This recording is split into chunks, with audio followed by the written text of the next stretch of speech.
akan berlangsung di pukul 10 hingga pukul 11 nanti ya. Di mana pagi hari ini kita akan punya bincang santai lah ya mengenai vaksinasi COVID-19, sesuatu yang memang nggak bisa dianggap santai juga ya, tapi kita perbincangkan dengan lebih santai. Dan di pagi hari ini juga kita sudah kedatangan seorang narasumber yang memang berkompeten di bidangnya, terutama di Kota Cimahi, yaitu Bapak Dr. Muhammad Dwi Hadi Isnalini. Selamat pagi, Pak. Selamat pagi. Ya, cukup jelas ya kedengarannya. Bapak Dr. Dwi ini merupakan Kepala Bidang P2P atau Pencegahan Penanggulangan Penyakit di Dinas Kesehatan Kota Cimahi. Gimana kabarnya Pak? Sehat-sehat? Alhamdulillah Ya. baik. Semoga Bapak dan keluarga dan juga staf di rekan-rekan di Dinas Kesehatan juga semua dalam kondisi yang baik tentunya ya, sehat-sehat. Amin. Ya. Semoga kita semua sehat supaya bisa cepat berlalu pandemi ini. Ya, nah itu. Nah, berbicara mengenai pandemi COVID-19 yang saat ini masih kita alami ya Pak, dan ini tidak hanya di Kota Cimahi, tapi seluruh di semua kota-kota di Indonesia, kemudian juga di seluruh dunia bahkan. Nah, ada satu yang merupakan sesuatu yang dianggap cukup penting, yaitu berupa vaksinasi COVID-19 yang pagi ini akan kita bahas ya Pak. Nah, mungkin sebelum kita lanjut, mungkin memang di antara masyarakat, baik masyarakat awam maupun yang memang sudah mengerti, mengetahui bahwa vaksinasi itu adalah apa, kemudian fungsinya dan sebagainya. Tapi sebagai reminder mungkin Bapak bisa menjelaskan kembali mengenai vaksinasi itu sendiri. Sebetulnya apa itu vaksinasi atau vaksin? Ya. Silakan Pak. Terima kasih. Assalamualaikum warahmatullahi wabarakatuh. Waalaikumsalam. Jadi vaksin ini adalah salah satu upaya ya dalam kita menanggulangi pandemi COVID-19. Nah, upaya vaksinasi dilakukan tidak hanya untuk menjadi satu-satunya upaya untuk menanggulangi pandemi ini, untuk melindungi masyarakat ya dari penularan COVID-19. Nah, untuk vaksin ini di Indonesia, khususnya di Kota Cimahi, saat ini ada beberapa jenis yang sudah hadir ya, seperti itu. Jadi vaksin itu merupakan produk biologi yang berisi antigen, ya. Dia itu ada yang mikroorganisme atau bagiannya atau zat yang dihasilkan yang diolah sedemikian rupa sehingga aman apabila diberikan kepada seseorang yang akan menimbulkan kekebalan spesifik secara aktif terhadap penyakit tertentu. Jadi kalau vaksin ini bukan hanya untuk yang saat ini sedang dilaksanakan, yaitu untuk COVID, tapi sebenarnya dari dulu sudah ada vaksinasi ya, seperti DPT, seperti itu kan, ada vaksin hepatitis ya, itu yang saat ini sebenarnya vaksin rutin sebenarnya untuk anak-anak kita ya, anak balita seperti itu. Nah, untuk vaksin yang ada saat ini di Indonesia, vaksin itu bukan obat sebenarnya. Dia bukan obat, tapi dia untuk mendorong pembentukan kekebalan tubuh seperti itu. Jadi agar tubuh kita itu mengenali nih virus apa yang akan menyerang kita. Nah, kita diberikan vaksin tersebut seperti itu. Jadi saat ini vaksin COVID itu sebenarnya kenapa diberikan kepada tubuh kita, supaya tubuh kita tidak kaget apabila diserang oleh virus COVID. Nah, untuk vaksin yang ada, memang ada beberapa jenis dalam pembuatannya ya. Seperti saat ini yang ada di kita ini, kita kan menggunakan vaksin Sinovac ya. Vaksin Sinovac itu adalah sebenarnya virus yang dilemahkan atau dimatikan, yang kemudian dimasukkan ke dalam tubuh kita seperti itu. Kemudian ada vaksin AstraZeneca, ini baru beberapa minggu ya masuk di Kota Cimahi. Tapi sebelumnya informasi di Rumah Sakit Dustira dan Klinik Siliwangi juga sudah menggunakan dari jalur TNI ya. Itu adalah vaksin yang dari genetik dia. Jadi dibuat genetiknya mirip dengan vaksin COVID yang seperti yang ada gitu ya. Jadi hasil rekayasa genetik lah seperti itu. Nah, tujuannya sebenarnya sama ya, untuk memberikan kekebalan spesifik terhadap suatu penyakit tertentu, sehingga waktu kita terpapar, apabila terpapar akan mengalami gejalanya ringan. Jadi bukan berarti setelah kita divaksin kita bebas.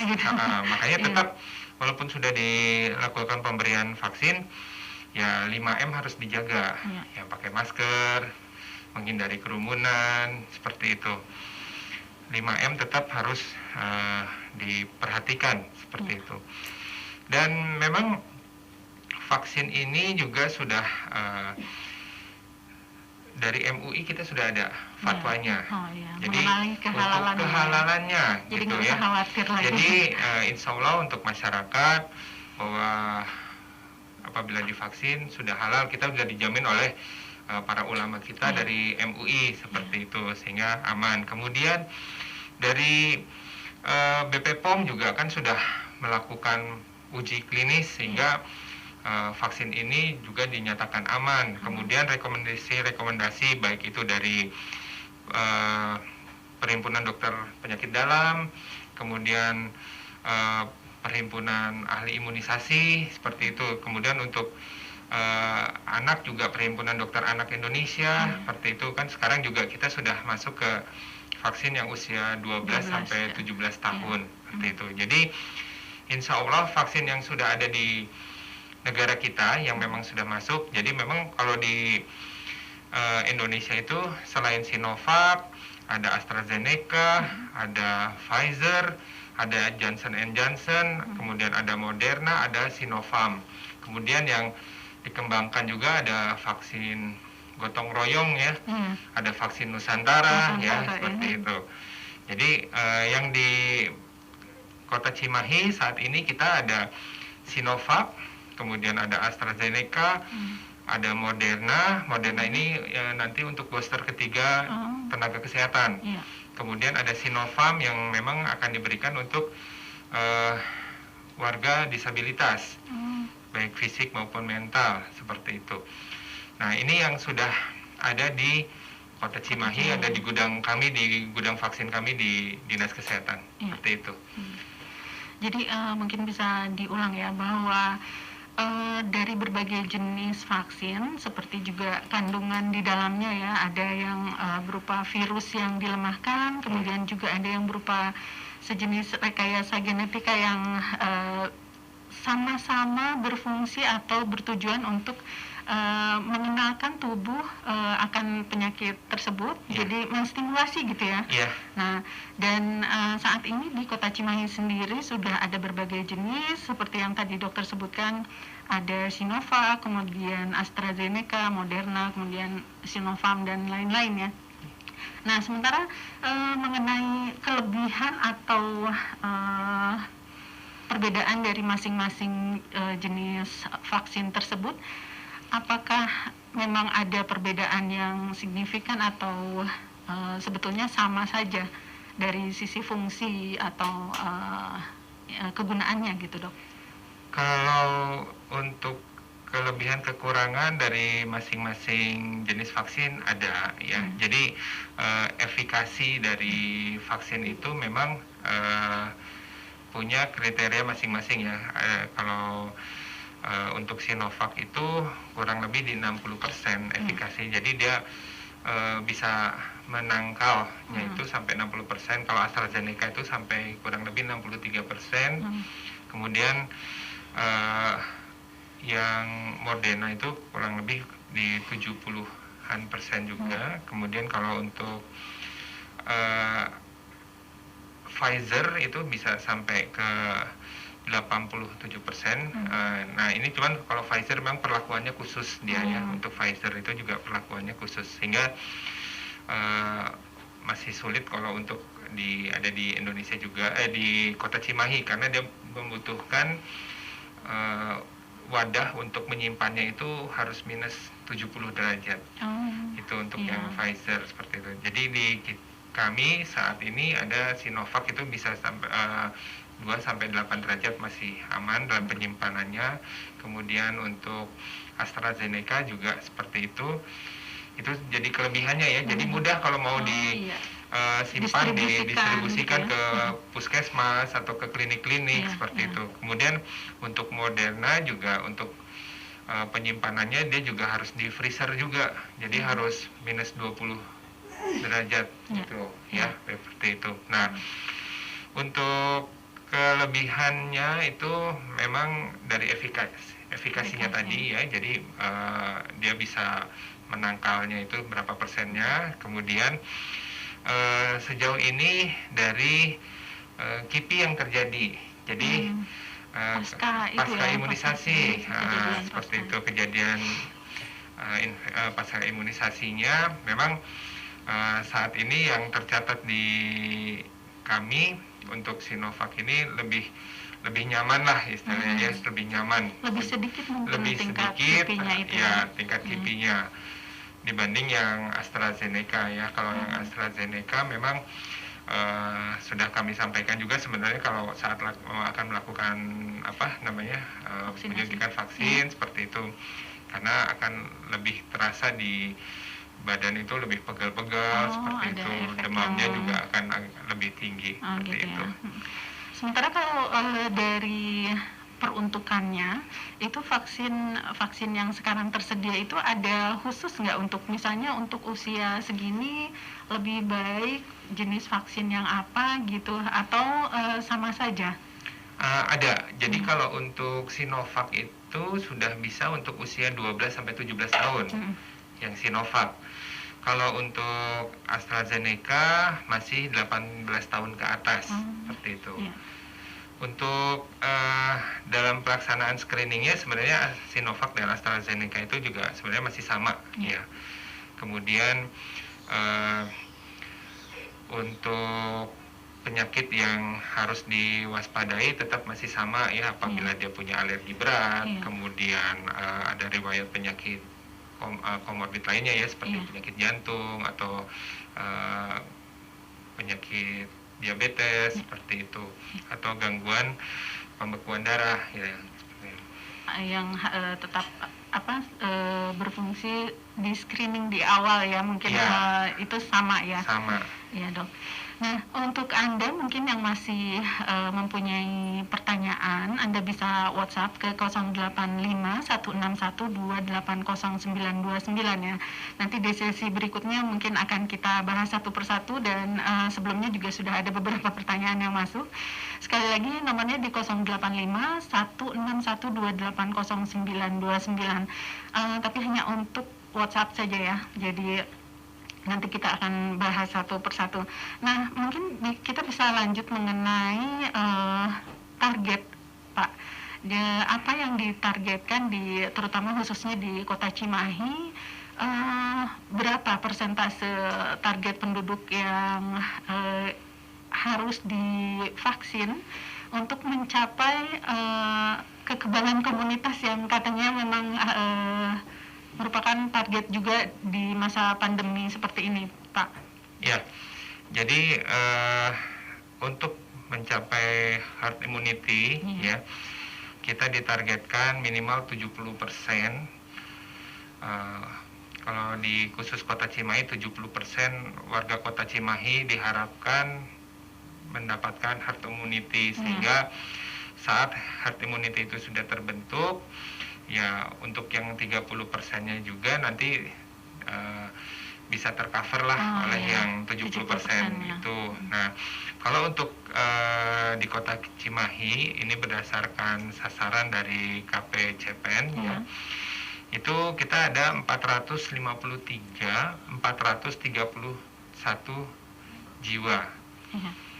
Itu jumlah penduduknya ya? Jadi ini 70% yang harus kita capai. Kalau jumlah penduduk Kota Cimahi kan kurang lebih 580 dari 3.000 jiwa ya. Sekian itu. Jadi 70%-nya kita kurang lebih di 453.431 jiwa seperti itu.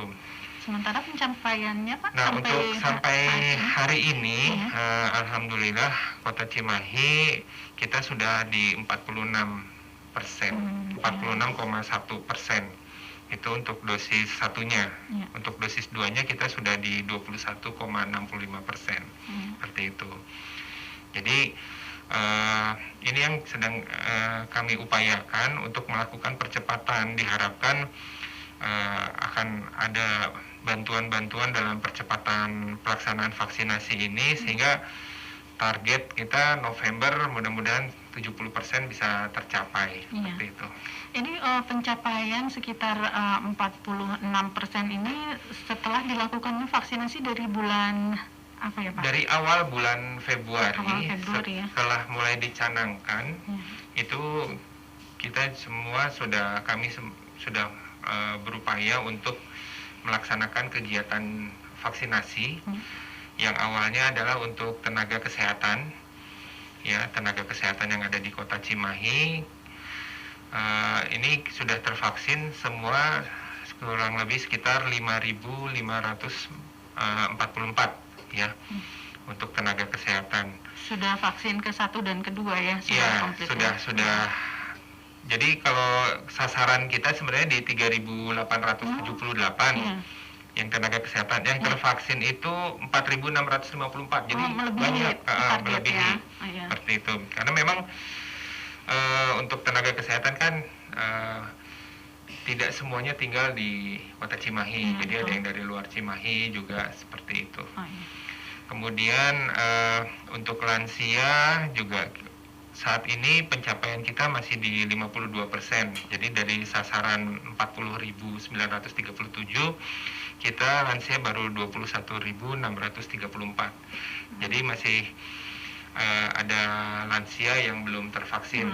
Padahal ini adalah kelompok yang rentan, yang seharusnya memang mendapatkan vaksinasi. Cuman memang mungkin di sini masih ada rasa khawatir ya dari masyarakat lansia, apalagi kalau mereka mempunyai riwayat penyakit yang komorbid tersebut.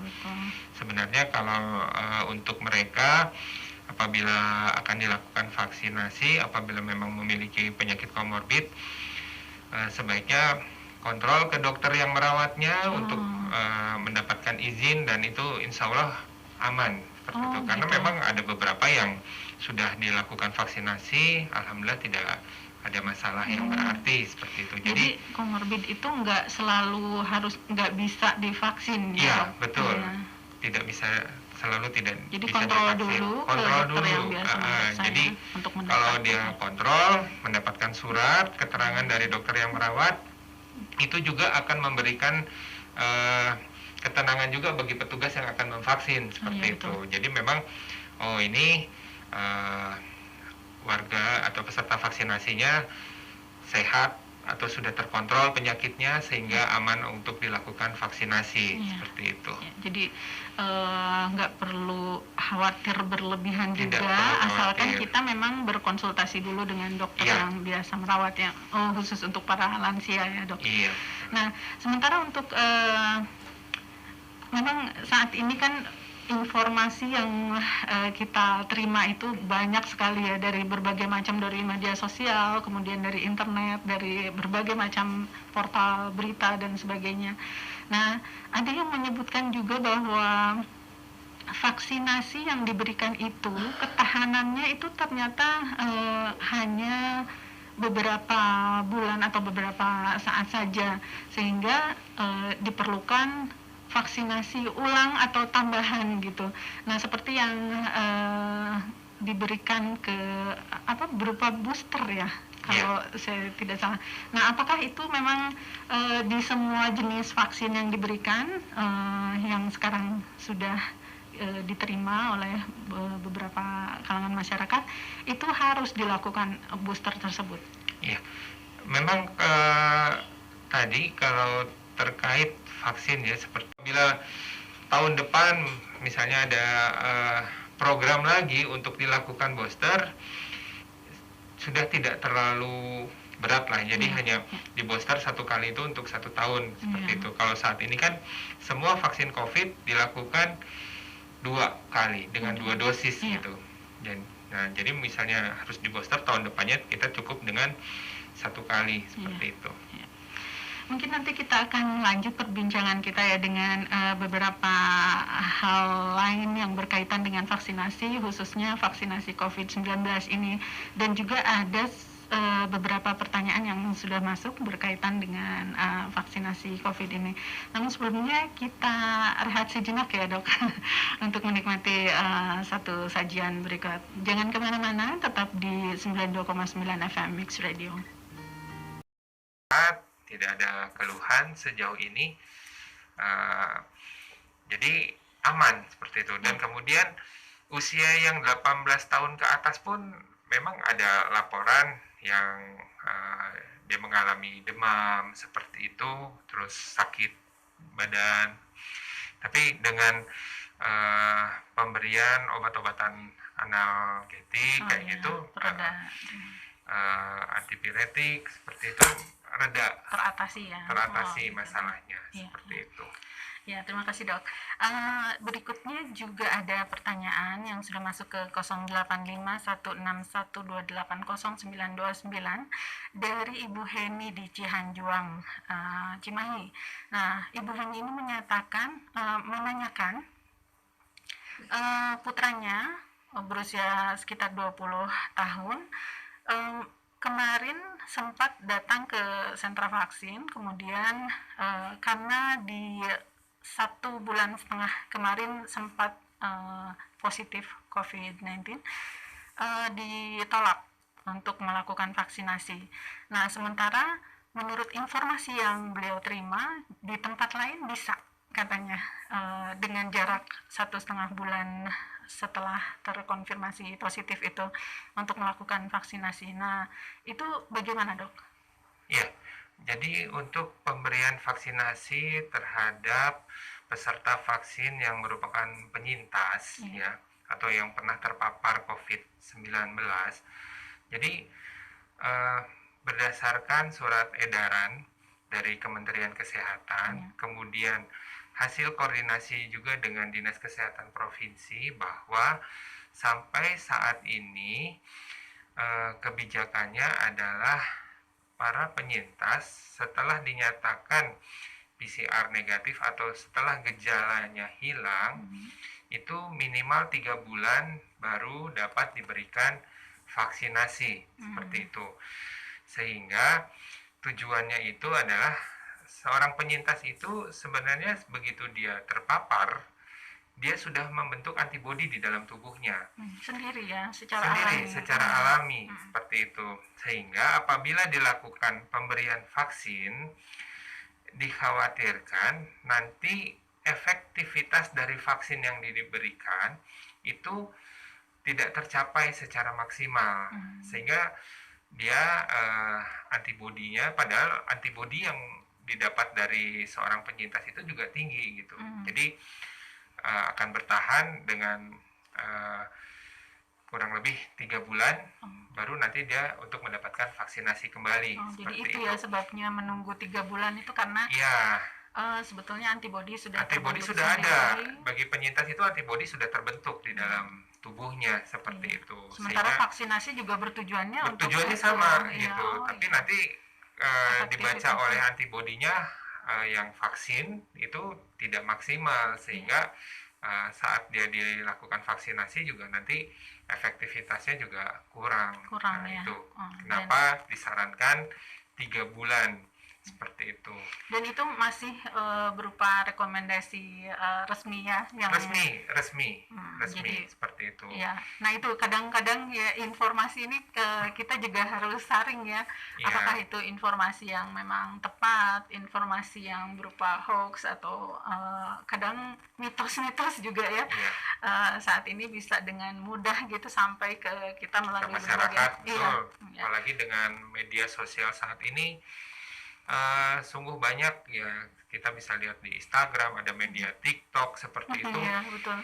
Hal yang negatif malahan yang lebih sering munculkan, Iya, diangkat betul. ya ke masyarakat, dan masyarakat lebih senang melihat yang itu daripada yang Iya. informasi yang positif seperti itu. Nah, itu mungkin merupakan salah satu juga kenapa masih banyak kekhawatiran terutama bagi masyarakat awam ya, kekhawatiran untuk mendapatkan vaksin, untuk menjalankan vaksinasi dan sebagainya gitu ya.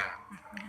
Jadi mungkin penjelasan dari Dokter Dwi ini bisa sedikitnya mencerahkan gitu ya, Dok. Amin. Dan menghilangkan beberapa kekhawatiran yang ada gitu.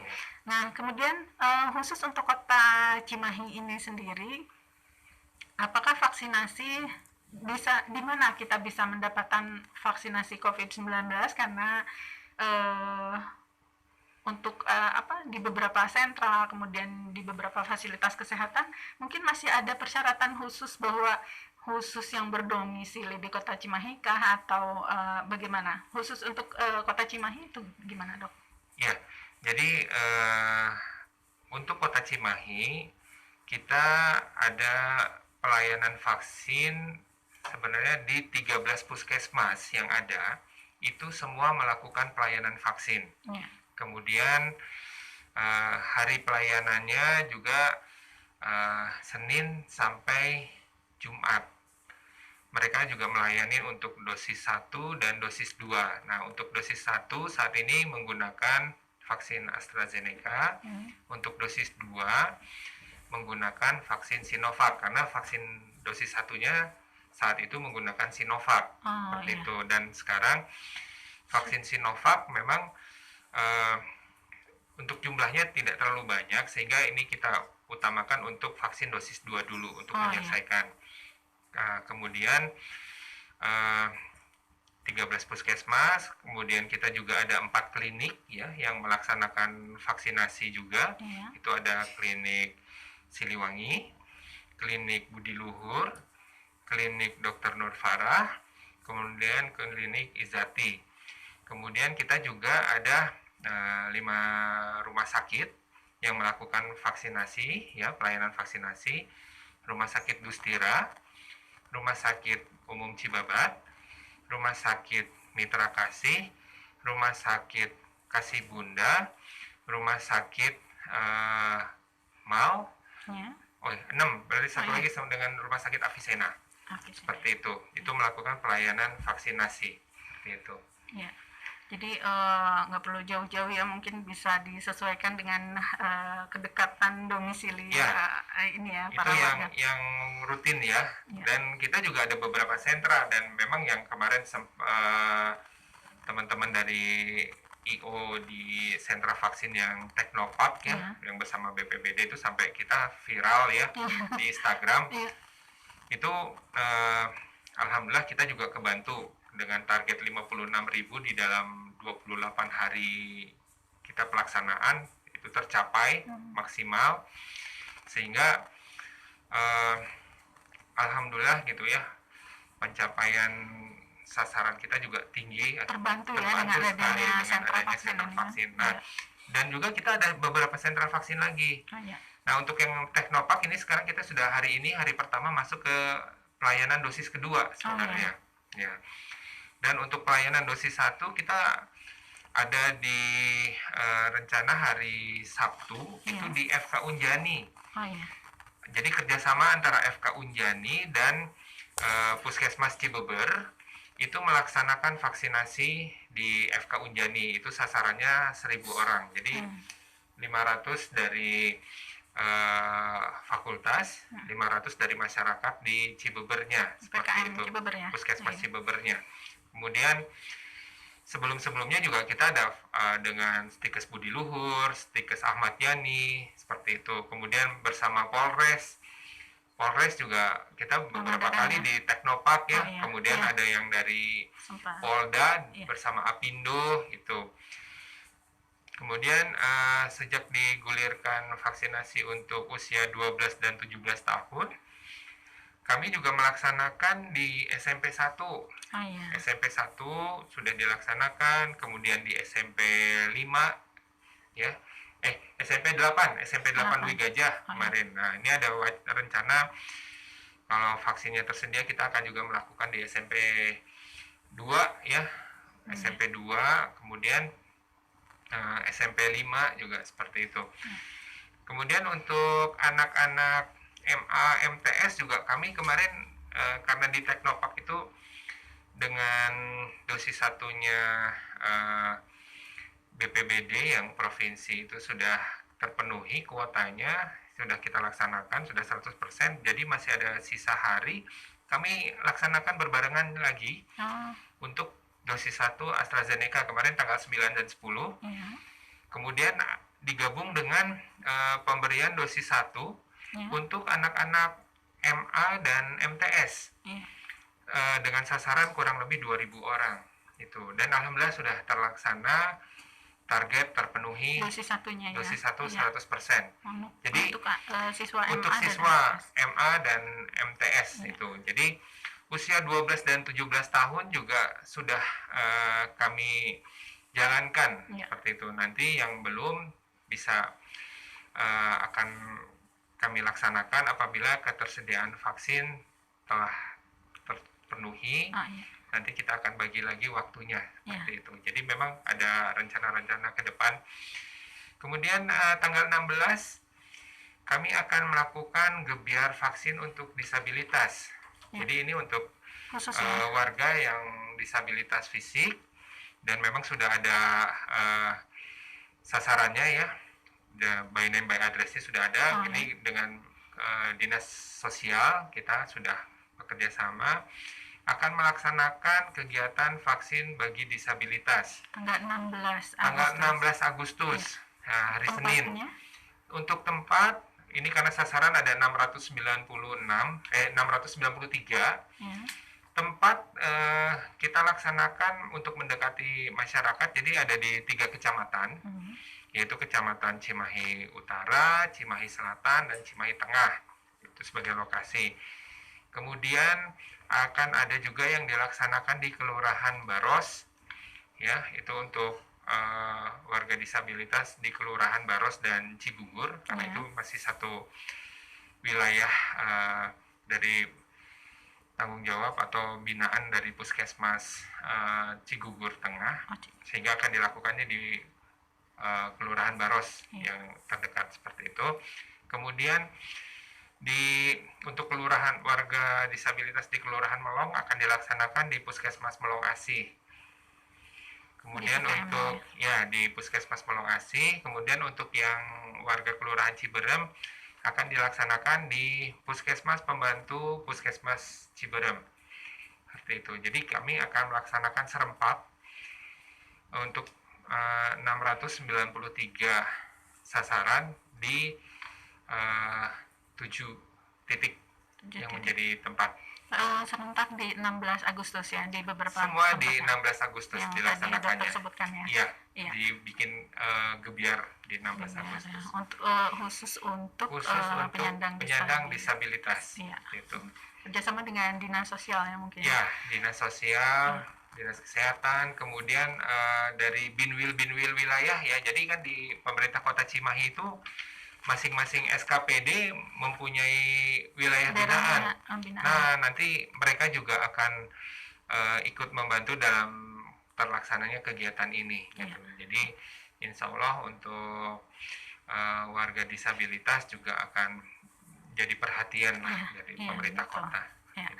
Nah, mungkin bisa diulang kembali ya. Jadi untuk masyarakat yang belum mendaftarkan atau belum mendapatkan vaksinasi, termasuk juga mungkin yang kemarin sempat ada beberapa laporan katanya yang Teknopark itu sudah penuh gitu ya, sudah nggak bisa lagi. Ternyata di 13 puskesmas, kemudian juga di beberapa klinik, seperti tadi dokter sebutkan, ada klinik Siliwangi, Budi Luhur, kemudian Nurfara, kemudian juga klinik Izati, dan di 5 rumah sakit, 6 rumah sakit ya, Dustira, kemudian Cibabat, Mitra Kasih, Kasih Bunda, Rumah Sakit Ma, dan juga Avicenna. Ya.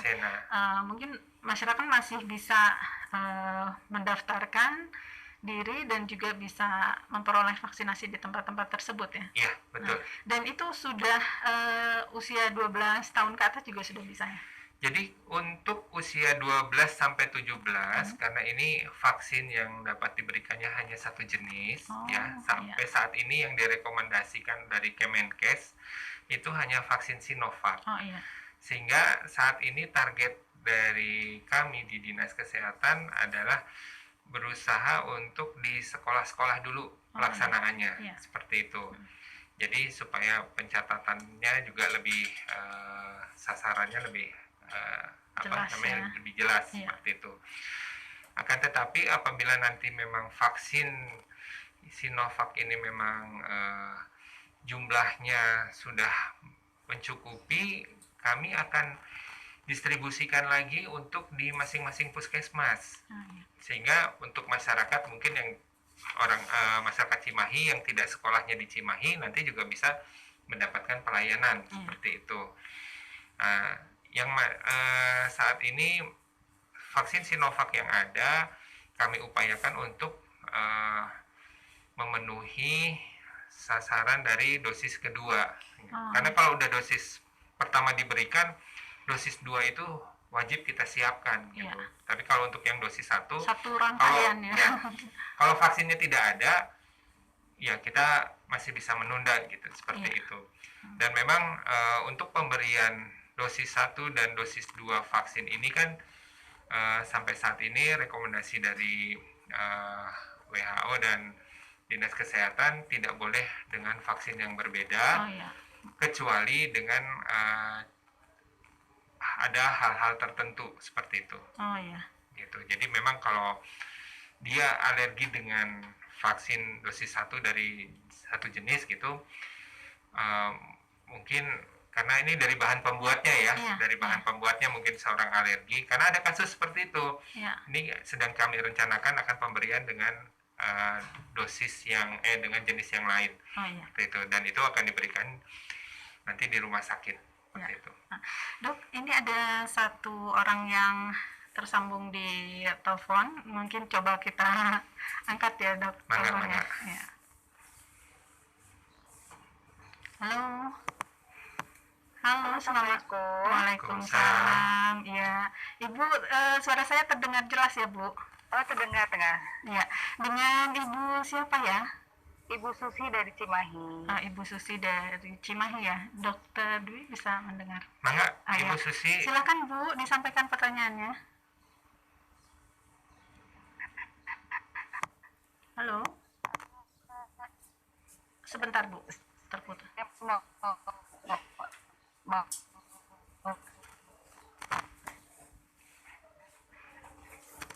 Maaf Bu, putus-putus suaranya. Agak terputus ya. Ya. Halo. Oh. Sebentar kita sambung. Ibu bisa diulang Bu?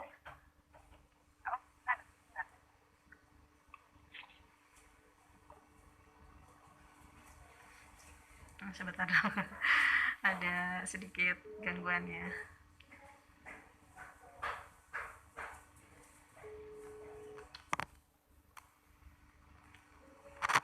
Halo. Bisa lebih jelas Bu? Iya jelas. Iya. Gimana Bu? Saya belum divaksin, Bu. Iya. Kalau mau divaksin itu harus diperiksa dulu, kan saya punya darah tinggi, batu ginjal gitu. Iya. Diperiksa dulu nggak ya? Darah tinggi dan ginjal ya Bu, batu ginjal. Iya, batu ginjal. Apakah kalau divaksin harus diperiksa dulu gitu? Iya. Iya. Baik Ibu. Iya. Saya dengar di radio aja ya. Iya, terima kasih Ibu. Iya, Waalaikumsalam, terima kasih. Terima kasih Ibu atas pertanyaannya. Jadi Ibu Susi memiliki riwayat hipertensi dan batu ginjal. Iya. Cuman sayang kita tidak bisa langsung dialog ya. Saya sebenarnya mau menanyakan gitu. Iya. Ibu hipertensinya sudah berapa lama dan saat ini bagaimana? Apakah terkontrol atau tidak seperti itu? Kalau hipertensi Ibu terkontrol, insya Allah Ibu bisa dilakukan vaksinasi apabila tekanan darah tidak lebih dari 180 sistolnya dan diastolnya tidak lebih dari 110 mm air raksa.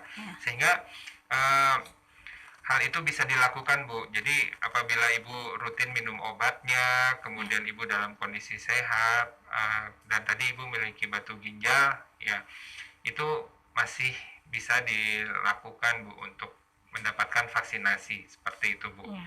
Yang penting Ibu kondisinya sehat. Dan direkomendasikan oleh dan direkomendasikan kalau memang Ibu hipertensinya terkontrol, tadi sering berobat, itu bisa dilakukan vaksinasi seperti itu. Tanpa rekomendasi dokter secara langsung pun bisa. Gitu. Pokoknya batasnya 180 ya. Ya, kalau di format screening itu batasannya 180/110. Oh iya. Terima kasih Ibu Susi di Margahayu ya yang sudah menyampaikan pertanyaannya, dan mungkin kalau masih ada good listeners maupun masyarakat lain yang memiliki pertanyaan gitu ya, seputar vaksinasi COVID-19, bisa disampaikan kemana, Dok? Sebenarnya bisa disampaikan ke masing-masing puskesmas ya. Kalau untuk warga Cimahi mungkin terkait ya tadi yang warga yang KTP-nya NIK-nya tidak 3277, karena warga Cimahi itu NIK-nya itu awalnya 3277 seperti itu. Nah, untuk hal tersebut sebenarnya sudah diinformasikan ke Disduk Capil juga, dan ini bisa dilakukan vaksinasi seperti itu. Dan kami berharap memang untuk data kependudukan ini memang harus jelas sebenarnya ya, karena untuk vaksin ini kita menggunakan NIK ya. Untuk diinputkan ke dalam piker vaksinasinya BPJS ini kita harus memiliki NIK. Apabila tidak ada NIK, ada mekanisme tertentu yang akan ditempuh seperti itu, dan ini juga kita sudah koordinasi dengan Disduk Capil. Dan untuk warga yang memang KTP-nya, karena kan KTP sekarang seumur hidup, kemudian untuk banyak warga yang memang tinggal di kota Cimahi tapi KTP-nya masih luar kota Cimahi. Iya, betul. Ya, jadi itu domisilinya di Cimahi, KTP-nya bukan. Gitu ya. Itu kan banyak sekali itu seperti itu. Nah, itu sebaiknya berkoordinasi dengan pihak kelurahannya juga, sehingga kan sebenarnya seperti dulu kan ada izin tinggal seperti itu. Jadi memang gitu ya. Izin domisili. Jadi sebenarnya terdata, karena kemarin itu kami juga banyak mendapatkan keluhan dari tempat-tempat pelaksanaan vaksin, dari puskesmas seperti itu. Ini sudah tinggal di Cimahi tapi KTP-nya bukan Cimahi, dan pas kami tanyakan juga ke warganya juga mereka tidak lapor seperti itu. Nah, itu ya hal-hal seperti itulah. Mudah-mudahan di sini nanti bisa terjawab semua. Untuk pelaksanaannya tetap bisa dilakukan. Yang penting nanti ada keterangannya. Kemarin kami sudah berkoordinasi juga dengan Disduk Capil terkait hal tersebut. Jadi semoga masalah administrasi domisili bisa tertangani dengan cepat ya. Jadi target untuk masyarakat yang divaksinasi juga bisa tercapai dengan lebih cepat ya. Karena kalau data Disduk Capil saja misalnya seperti itu kan data yang NIK-nya NIK Kota Cimahi. Untuk yang bukan orang memiliki KTP Cimahi tapi sudah tinggal di Cimahi, ini kan jadi tidak terdata seperti itu sebenarnya. Sedangkan di sistem di pikernya itu NIK jadi hal yang perlu. Kemudian juga masih banyak masyarakat yang belum punya NIK. Itu juga memang jadi kendala. Jadi mungkin masyarakat hanya melihat sebatas kami datang, diperiksa, dilakukan suntik vaksin. Tapi untuk pencatatan pelaporan kami itu betul-betul membutuhkan NIK dari warga negara itu. Jadi memang digunakan sekali itu NIK-nya seperti itu. Jadi jika masyarakat masih punya pertanyaan-pertanyaan bisa ke PKM puskesmas terdekat masing-masing terdekat di wilayah tempat tinggalnya. Ada 13 puskesmas. Di wilayah Cimahi Utara, Tengah, dan Selatan itu ada 13 puskesmas yang menerima. Kalau yang memiliki gadget atau biasa menggunakan media sosial itu semua puskesmas kami sudah ada di Instagram, sudah ada di Facebook, seperti itu. Jadi bisa lebih mudah. Mau mendapatkan informasi terkait pelayanan kesehatan di puskesmas, seperti itu. Dan mungkin untuk Anda yang juga masih punya pertanyaan yang akan disampaikan, boleh juga WhatsApp ke Mix Radio di 085-161-280929 dan nanti akan kita teruskan ya, mungkin bisa dijawab oleh Dokter Dwi ya. Boleh. Iya. Terima kasih. Mungkin ada himbauan atau penutup untuk perbincangan kita di hari ini, Dok? Ya, jadi Bapak Ibu sekalian, saudara-saudara sekalian, bahwa vaksin ini adalah salah satu upaya atau ikhtiar kita supaya pandemi ini cepat berakhir.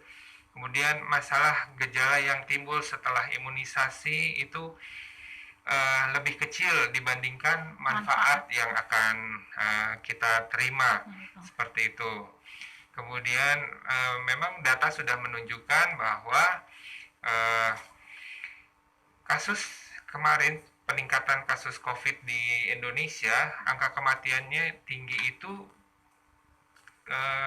pada orang-orang yang belum menerima vaksin, dibandingkan yang sudah menerima vaksin. Jadi apabila kita sudah divaksin, gejalanya lebih ringan, seperti itu. Kemudian walaupun sudah divaksin, jangan lupa 5M, ya. Tetap menggunakan masker. Kemudian jangan lupa mencuci tangan, ya. Kemudian menjaga jarak, ya, menjauhi kerumunan, ya. Tetap di rumah, ya. Mengurangi mobilitas, ya. Bagi yang memang wajib kerja, ya wajib seperti itu. Tapi jalankan prokes sebaik mungkin, seperti itu. Jadi 5M tetap dijaga. Apabila ingin melakukan atau jajan ya seperti itu, lihat kalau tempatnya terlalu ramai, ya kalau bisa hindarilah, seperti itu. Terima kasih banyak.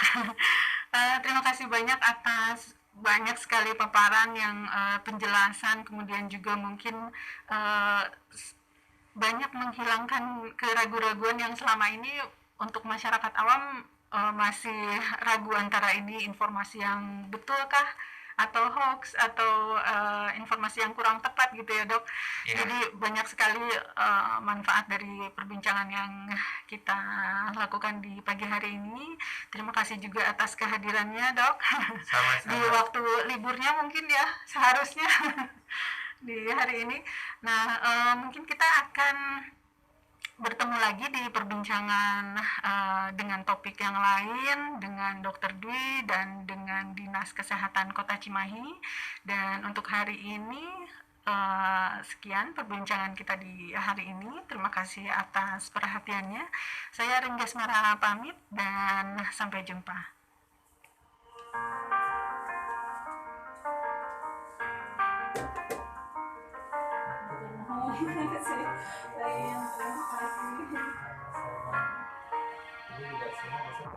Tiada berbeda apa yang ku rasakan, tajam menusuk tak beralasan.